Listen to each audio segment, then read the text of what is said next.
వైభవ్ ఇంతటితో ఆగలేదు. కేవలం ఓ మ్యాచ్లో సెంచరీ బాదాడు. చెన్నైలోని ఎంఏ చిదంబరం స్టేడియంలో ఆస్ట్రేలియా అండర్-19 పై జరిగిన టెస్ట్ మ్యాచ్లో వైభవ్ కేవలం 58 బంతుల్లోనే సెంచరీ కంప్లీట్ చేశాడు. అండర్-19 క్రికెట్లో అతి వేగంగా శతకం చేసిన భారత ఆటగాడు వైభవే. రంజీ సర్క్యూట్ లోకి అడుగు పెట్టడానికి ముందు వైభవ్ కేవలం 12 సంవత్సరాల వయసులో విను మన్కడ్ ట్రోఫీలో బీహార్ అండర్-19 గేమ్ కు ఆడాడు.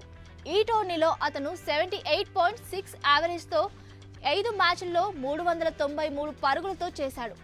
ఈ ఘనతలన్నీ ఈ ఏడాది కాలంలోనే జరిగాయి.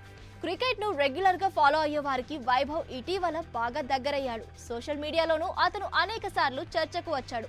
ఈ క్రమంలోనే అతను ఐపీఎల్ ఆక్షన్లోకి రావడం, రాజస్థాన్ కొనుగోలు చేయడం చకచకా జరిగిపోయాయి.